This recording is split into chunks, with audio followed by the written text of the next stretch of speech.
Welcome back to CBA Digital Network's edition of First Take. Hi everyone, my name is Holden Williamson, and today we have resident Steelers fan Chris Height and Bengals fan Nate Ryan. Today's episode will be specifically focused on the history as well as the current standing of both the Steelers and the Bengals. So let's get started. Last week, they had a matchup. It was 16-10 for the Steelers, Week 12. What are some of your takeaways from that match? I mean, the Matt Canada firing of the Steelers was honestly a huge loss for the Bengals.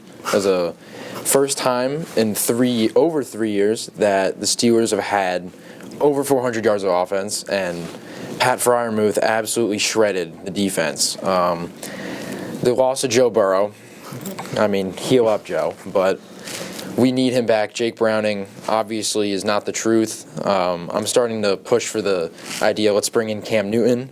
Maybe he'll do something. TJ Watt continues to show up in all of my nightmares. He had 2 sacks on the day. He's pushing for Defensive Player of the Year. It was a rough watch for me. I'm sure Chris had a blast, but I mean, those are my initial thoughts on that game. Oh, it was a great time. It was, excuse me, it was really a great time for me personally. You know, it's about 3 weeks ago, I wasn't on the Kenny Pickett train, and I am back on the Kenny Pickett train, as you can see with the jersey. I mean, what a great, hopeful game for the Pittsburgh Steelers in a competitive AFC North division. You know, they already beat the Ravens, somehow lost to the Browns. I don't even know how that happened. Beat the Bengals already once. Okay. The Joe Burrow was Bengals, of course, but I don't know, with that game and that atmosphere, I think they could have beat the Joe Burrow with the Bengals. Like, if he was not hurt, I think they still would have won that game. I think this is the most heinous thing I've heard in my entire life. Well, I'm talking about the sheer defense of the Bengals. It was absolutely atrocious. Kenny Pickett was torn up. You're playing against Jake Browning. Yeah, but the defense, Jake Brown's not on defense. I think I could play a better game than Jake Browning. Yeah, that's great, but the Jake Browning, last time I checked, he's a quarterback and not a defensive player. So, I mean, like, the defense was, if you're saying that the Steelers' offense is one of the worst offenses of the league, which has been infamously said on ESPN, like First Takes and stuff like that, and the Bengals' defense got destroyed by the Steelers' offense, who didn't even have an offensive coordinator, I mean, I don't know about that one. Joe Burrow and the Steelers vaunted the defensive line with TJ Watt, Cam Hayward, and Alex Highsmith. I don't know about that one. All right, you are a yards merchant. You guys scored 16 points. I don't know if anything was shredded except for my pride. Well, you did say that Pat Freiermuth shredded the defense. I don't know. That was an exact word from Nate Ryan just 2 minutes ago. I mean, the first play of the game, yeah, he absolutely just right up the seam, right onto the logo. Statement from him. He's finally back, which I hate to see, but I mean, we still managed to score 10 points on one of your supposed league best defenses. Yeah. I mean, the problem with the Steelers' defense is their secondary is just absolutely horrible, especially over the middle. Like, they just have no secondary whatsoever. Their pass rush is fantastic, so that's great. You know, pass rush only gets you so far, though. Even though Minkah Fitzpatrick wasn't playing, so he's if he a was scrub. Playing, a scrub. He's an absolute bum. A scrub. I don't know. That with all those interceptions he had last year, I would call him a scrub. He had a dirty hit on Nick Chubb, and he ended his season. That was not a dirty hit. That was not. That was not a dirty hit. I will not stand for this. All right. Speaking of dirty hits, Vontaze Burfict. How do you feel about sort of some of the history of that rivalry? You know, between the Steelers and the Bengals, and obviously players like Vontaze Burfict, or on his side, you know, Antonio Brown. How do you guys feel about those types of players? Do you favor them more because they were on your team, or do you think sort of they were more of a detriment? You know, a lot of people today talk about positional value, and they say linebackers don't add a lot. However, Vontaze Burfict single-handedly lost multiple games for us against the Steelers. I am so happy he's out of the league, and I hope he never comes back and has a chance to play football anywhere. He's a dirty player. He practically ruined the best receiver of the 2010s with a hit that basically began the downfall of Antonio Brown. I mean, he absolutely killed us. And the fact that we had to lose to the Steelers on top of it, we went 0-2 with that. You know, I can't disagree with you on that one. I never liked Vontaze Burfict myself. And, you know, I liked Antonio Brown, obviously, because he was like a generational receiver for the Pittsburgh Steelers. But once all that stuff started happening with him, Ben, and Bell, I mean, it just got to the point where I didn't like him that much anymore. He was immensely talented, and I think that, what you were talking about where Vontae's perfect, unfortunately, I do have to agree with you on that point. I'm not supposed to be agreeing with you. I just don't think that he was a great player. I think a very dirty player. And he did, thank you, actually, because he did win us a couple games, and those are some good games. I mean, very enjoyable wins there. Not enjoyable at all. and yeah, so... that's the past, but looking at the future, next 5-10 years, who do you think will be sort of leading in this rivalry? No, it's us. It's so simple. The Steelers have no future. All your players are aging. TJ Watt's probably 27, 28. He's a fantastic player. He will be gone in no time. Cam Hayward is basically old enough to be my dad. He will be gone in no time. You have Patrick Peterson playing corner. He's your corner one probably. That man was around when the dinosaurs were here. Patrick Peterson is a scrub. Joey Porter Jr., he's okay. It's fitting that he's a Steeler, not because his dad went there, because he's a walking penalty flag and he gets to wear yellow on game days. Ooh. He's an absolute bum. Mika Fitzpatrick, I dislike him greatly. Who else is on your team? Kenny Pickett has tiny hands. He's not going to make it in the league. He did a fake slot in college. That's why he was a first-round pick. He's no talent. I love him because he's from New Jersey. He's not the future. George Pickens fights with his own team. He's angry at Kenny Pickett. He'll be gone in no time. He's your new Antonio Brown. You have no future. The Bengals are young. Joe Burrow's going to come back. He'll be healthy. You know what? Maybe if we lose the rest of our games this year, we draft a tackle in the first round. We have Orlando Brown on one side. I don't know. Any first-round tackle is going to be better than Jonah Williams. Our future is bright. We have young, talented stars. DJ Turner on the outside is going to be incredible. The corner from Michigan picked up the fumble last game from your boy Jalen Warren, and Deontay Johnson just walked and watched him return it.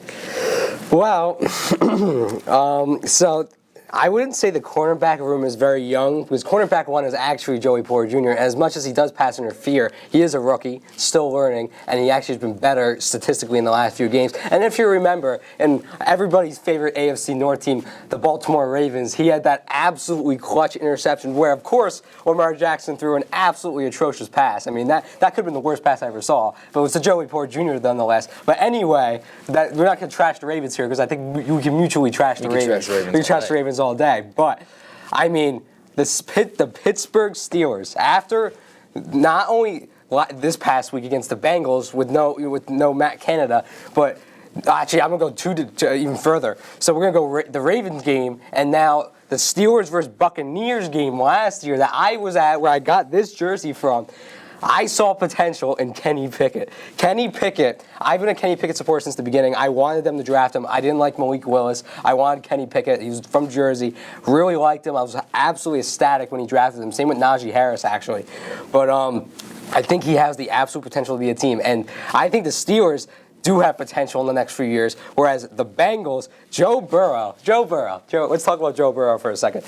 He has the durability of a kindergartner on a playground. He gets hurt so often, and you can't say that about Kenny Pickett, because he's had bruised ribs for the last 4 weeks, has gotten sacked because the offensive line stinks, and is still playing, and he can scramble. Joe Burrow is one bad knee injury away from never being the same, unfortunately. I want to see Joe Burrow excel as a football fan, but he gets hurt way too much for the Bengals to have any shot of going any type of far, even though they did a few years ago, because he was new, but now he's showing that he gets hurt so much. Tore his ACL in his rookie year. What did he do?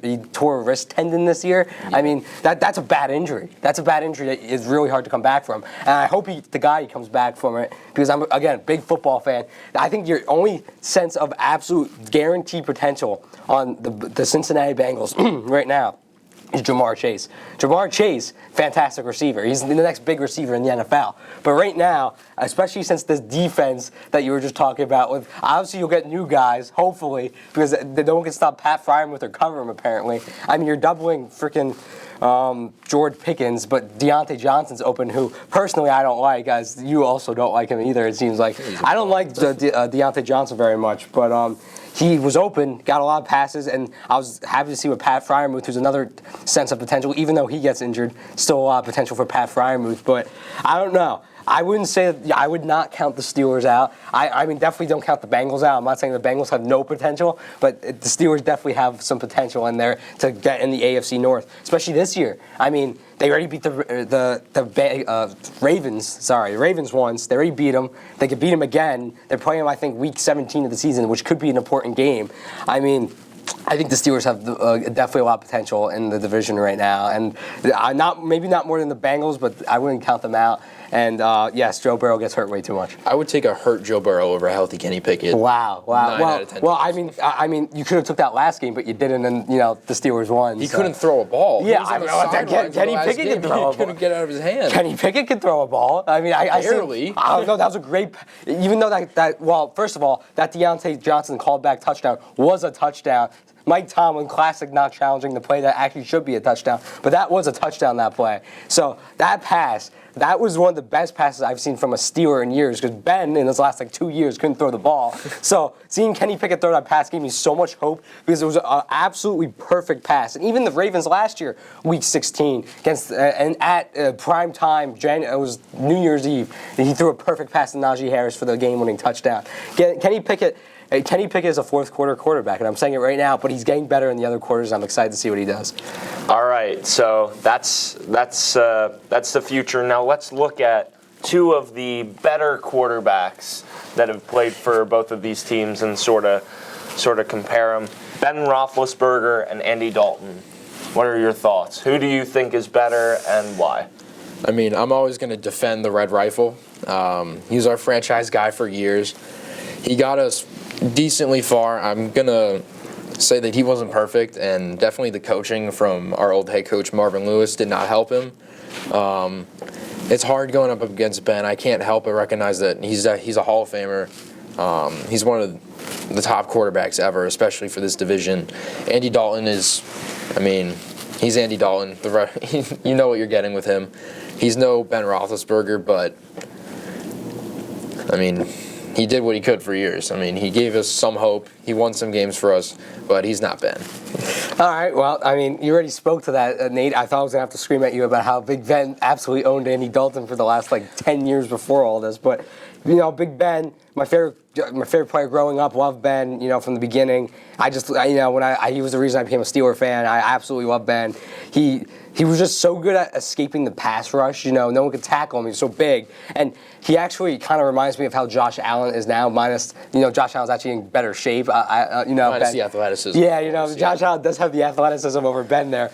But Josh Allen's kind of like Ben, where he escapes a lot. And, it's good to see that type of play and that type of player still in the league.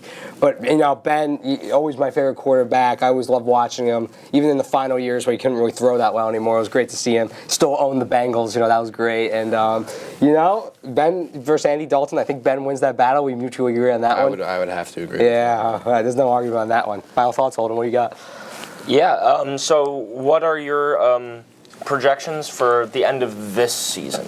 I mean, it's more likely that we're going to lose more games than we're going to win. And if anything, I don't want to see my team lose, but if we do lose out on a few games, then we're going to get a better draft spot. And at this point, we need to look to the future and really locking in our offensive line.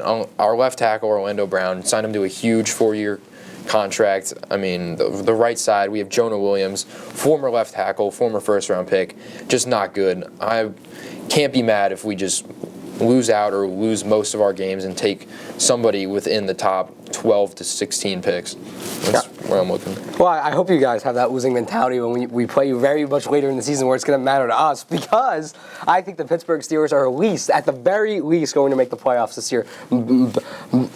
Subtracting any factors of injury, God forbid Kenny Pickett gets hurt or something like that. But I think the Steelers are going to make the playoffs. They're going to be fighting the Jets for the playoff spot, I think. And I think, actually, not to trash anybody else's team, especially the digital network's very own Manoe Periodakis and Dylan Melvoy, but I think the Dolphins are going to have a breakdown, and we're going to be fighting the Dolphins for a playoff spot as well, because that's always what happens. So I think the Steelers are going to make the playoffs. I don't know if they're going to get past the first round. And I have to ask this to finish up. I'm not even going to let Holden prompt us here, but the team's path to the Super Bowl. So if the Bengals had to make the Super Bowl this year without Joe Burrow, how would they make it? Now, I'll talk about the Steelers first. the Steelers' path to the Super Bowl is going to just remain in the hands of Kenny Pickett, and Kenny Pickett's just going to have to become a NFL quarterback. He's still obviously have that rookie jitters, and he's still getting used to the offense. He's just going to have to get comfortable, and we're going to have to be that team that makes the deep playoff run in order to make the Super Bowl, and that's our path. But I don't think the Bengals have any path to the Super Bowl. Even with Joe Burrow against the Steelers, it would be a lot tougher to get to the Super Bowl with this tough AFC North. I don't know. I've already touched on this idea, but if we were to give ourselves any sense of a shot, I genuinely think that bringing in former 2015 MVP and Carolina Panther Cam Newton would absolutely give us a shot. Our defensive coordinator, Lou Anarumo, is one of the best in the league. If we can give him anything on offense that could move us down the field, Cam can still definitely do read options. He's a fantastic athlete. He can't really throw the ball as well, but if you could throw the ball to Jamar Chase on a screen, Jamar can take it to the house every single time. I think if there's any weird route to the Super Bowl, we're going to have to bring in a new guy who's had success in the past, like Cam. He's played in a Super Bowl. He won an MVP. If somehow we want to make the Super Bowl, we got to bring in a guy who's been there, who knows what to do, established veteran, not Jake Browning. I think Cam's going to give us our best chance of anyone. So you have, I will finish up with this point. So you have confidence in that offensive line that gave up 2.5 sacks to T.J. Watt. 2.5, actually, because the other one he shared with Cam Hayward. I mean, there was one play I watched where he literally was not blocked. And we'll end it here. We'll end it here because we're going on a long time now. But overall, I think it's a great rivalry between the Bengals and the Steelers.